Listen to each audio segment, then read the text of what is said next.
न चले, आगे चले, आगे बढ़ते रहिए।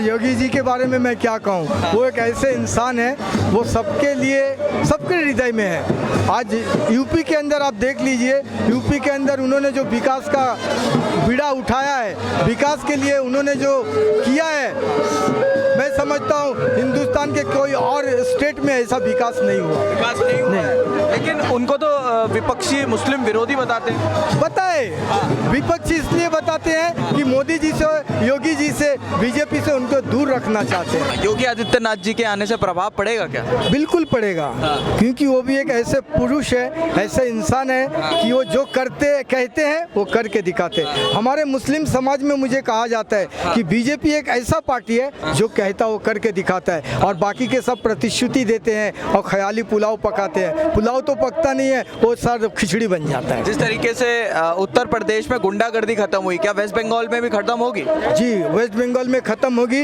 इसलिए सारे गुंडा परेशान है बीजेपी से कि अगर ये आ गए तो हमारे जो है दाल रोटी पे बड़ा तकलीफ हो जाएगा, इनको नमक रोटी भी नहीं मिलेगा सर। इस बार मुसलमान किसकी तरफ जा रहे हैं? इस बार मुसलमान हिंदुस्तान का, मैं सोचता हूँ कि हमारे मुसलमानों के मन के अंदर जो बात छिपी हुई है वो ये है कि हम बीजेपी के साथ है। इस बार मुसलमान पश्चिम बंगाल के बीजेपी के साथ है, क्योंकि उनको मालूम है कि अगर बीजेपी आ गया तो मुसलमानों का विकास होगा। लेकिन दीदी तो बोलती है मुसलमानों को खतरा है बीजेपी से मुसलमानों को अगर खतरा होता तो हमारे जैसे मुसलमान को, और जो हमारे मुसलमान के जो समाज है उनके लिए नरेंद्र मोदी जी कहते हैं सबका साथ, सबका विकास, सबका विश्वास। अगर यही मुसलमानों के लिए अगर नफरत होता बीजेपी के मन में तो बीजेपी सबका विकास नहीं कहते, सिर्फ ये कहते सबका साथ, सबका विकास नहीं कहते, हिंदू का साथ, हिंदू का साथ, हिंदू का विकास। लेकिन उन्होंने ऐसा नहीं कहा, उन्होंने कहा सबका साथ, सबका विकास, सबका विश्वास। एज अ मुस्लिम वोटर आप बीजेपी को किस तरीके से देखते हैं? बीजेपी को मैं समझता हूँ कि हिंदुस्तान के अंदर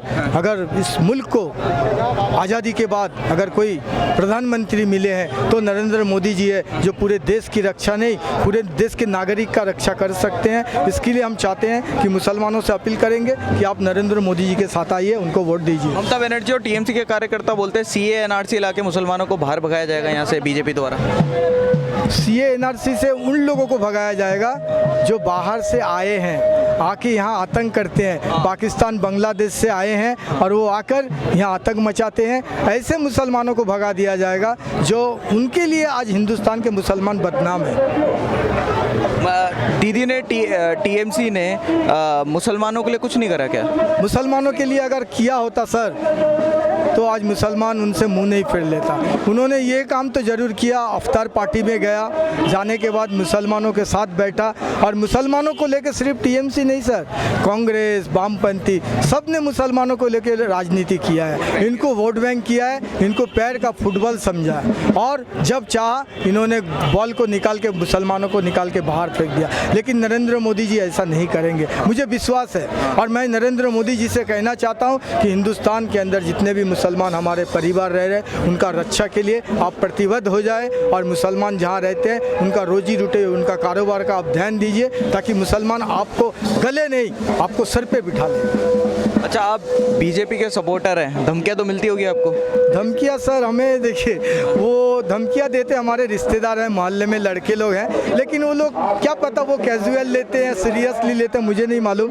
लेकिन मैं उनसे ये कहता हूँ कि भाई देखो, आप ये बताओ ना कि हिंदुस्तान में रहने वाले हर नागरिक का ये अधिकार है अपना मत प्रकाश करने का। तो मैं अगर बीजेपी के साथ हूँ तो आपको बुरा लगने की क्या ज़रूरत है? हम तो एक ऐसे पार्टी के साथ है, ऐसे पार्टी के साथ है जो देश का भला चाहते, तो आपको बुरा नहीं लगना चाहिए। डर नहीं लगता आपको बीजेपी को सपोर्ट करते हैं? नहीं, हमारे मोहल्ले के आदमी बहुत अच्छे हैं, बहुत अच्छे हैं, बहुत अच्छे हैं। वो हमसे बात करते, सुबह सलाम दुआ होता है, हम लोग मस्जिद में जाते, एक साथ नमाज पढ़ते। हमारे मोहल्ले के लड़के लोग बहुत समझदार है। कुछ गांव खेड़े में हो जाता है, पार्टी पॉलिटिक्स में एक दूसरे का हत्या हो जाता है और ये सारे संतरास होता है, लेकिन शहर में ऐसा माहौल नहीं है सर। हमारे समाज के जो मुस्लिम हैं वो आज समझ रहे हैं कि मैं काजी शमशुल हक बीजेपी क्यों कर रहा हूँ। उनको पता है, वो कहते हैं हम साथ में हैं, लेकिन अभी नहीं, बीजेपी जीत के आएंगे तो हम खुलकर साथ में आएंगे। मैं उनको ये कहता हूँ, आप साथ में रहो नहीं रहो, आप बीजेपी को वोट डालो नहीं डालो,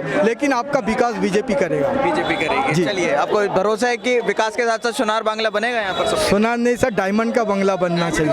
जी जी जी, डायमंड का। और मैं समझता हूँ कि सोनार बंगला के साथ साथ नरेंद्र मोदी सरकार यहाँ के हर नागरिक को इतना सुरक्षा, इतने सारे इनके लिए सोचे हैं, उस सोच को विकास करने के लिए, उस सोच को आगे करने के लिए नरेंद्र मोदी हमें चाहिए बंगाल में। अच्छा दादा, नंदीग्राम में परसों दूसरे चरण की वोटिंग थी, वहीं पर ममता बनर्जी ये बोलती हैं कि जो वहाँ पर सीआरपीएफ हमारे जो जवान तैनात थे वोटिंग के दौरान, वो आरएसएस के हैं, वो बीजेपी के हैं, वो प्लांटेड थे वहाँ पर, ऐसी बात बोल रही है ममता बनर्जी। सर एक बात ये सोचना चाहिए, आज नंदीग्राम ने पूरे पश्चिम बंगाल के अंदर जो सीआरपीएफ आए हैं, हमारे जो सेंट्रल से जो वाहिनी भेजा गया, जो कंपनी, वो अगर ना होता तो हिंदुस्तान बंगाल के अंदर इलेक्शन में सर खून की नदियाँ बह जाती। मैं समझता हूँ नरेंद्र मोदी, अमित शाह ने इस फैसले को मैं दिल से मानता हूँ कि उन्होंने हमारे आर्मी को भेजने से आज बंगाल के अंदर खून की नदियाँ नहीं बही है। अच्छा, योगी जी को आप किस तरीके से देखते हैं? योगी जी को तो जो विपक्षी लोग हैं वो मुस्लिम विरोधी बताते हैं, आज योगी जी भी आने वाले हैं, योगी जी को किस प्रकार देखते हैं? सर योगी जी के बारे में मैं क्या कहूँ, वो एक ऐसे इंसान है, वो सबके लिए, सबके हृदय में है। आज यूपी के अंदर आप देख लीजिए, यूपी के अंदर उन्होंने जो विकास का बीड़ा उठाया है, विकास के लिए उन्होंने जो किया है, मैं समझता हूँ हिंदुस्तान के कोई और स्टेट में ऐसा विकास नहीं हुआ। लेकिन उनको तो विपक्षी मुस्लिम विरोधी बताते हैं। बताए, विपक्षी इसलिए बताते हैं कि मोदी जी से, योगी जी से, बीजेपी से उनको दूर रखना चाहते हैं। और मैं ये बताना चाहता हूँ कि इन लोग मुसलमानों को बहकाया जा रहा है, मुसलमान को बहकाया जा रहा है, लेकिन मुसलमान इस बार नहीं बहकेगा, क्योंकि वो अकल उनकी आ गई है। वो समझ रहे हैं कि हमारा अगर विकास कोई कर सकता है तो भारतीय जनता पार्टी ही कर सकता है, दूसरा कोई नहीं। नरेंद्र मोदी અને હું એક મેસેજ આપું છું, મારા મોટા ભાઈ નરેન્દ્ર મોદીને એક મેસેજ આપું છું, મોદી ભાઈના એ વિચાર કરવું પડે કે આપણા હિન્દુસ્તાનમાં જેટલા મુસ્લિમ સંપ્રદાય છે, આ લોકોના વધાના માટે, વિકાસના માટે વિચાર કરે, બધા મુસ્લિમ અને સાથમાં આવે અને વોટ डाले અને હાથ મજબૂત કરે। મારા મનમાં ये विचार છે। चलिए, बहुत बहुत शुक्रिया सर हमारे साथ जुड़ने के लिए, धन्यवाद। आपका नाम सर? डॉक्टर आनंद पांडे। अच्छा, रिजी जी जाओ ना। आज योगी आदित्यनाथ जी भी आने वाले हैं यहाँ पर हावड़ा की सीट पे, किस तरीके से देख रहे हैं, प्रभाव पड़ेगा क्या? योगी जी का प्रभाव केवल उत्तर प्रदेश में नहीं, मैं तो जहाँ तक मुझे मालूम है पूरे हिंदुस्तान की जनता अपने अपने प्रदेशों में जो योगी जी के स्वागत के लिए खड़ी है।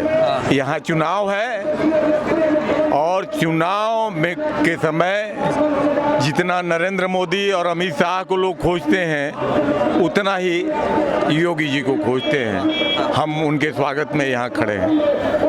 हमने देखा है कि योगी आदित्यनाथ जी किस प्रकार से, ऐसा बोला जाता है कि वो मुस्लिम विरोधी हैं विपक्षी द्वारा, लेकिन हम देख रहे हैं यहाँ पर मुसलमान भाई भी आए हैं हमारे।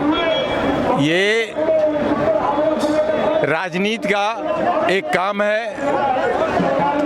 विरोध के लिए विरोध करना।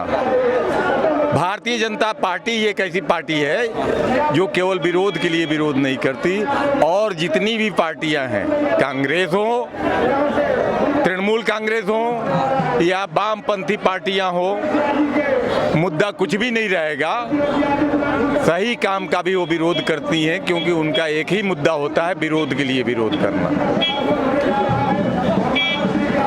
अच्छा, जहाँ तक आदित्यनाथ जी की बात है, उनके गौशाला में जाइए, मुस्लिम गायों की सेवा करते हुए मिलेंगे। और यदि उनके मन में ये रहता तो अपने गौशाला में वो मुसलमानों को गायों की सेवा के लिए नहीं रखते।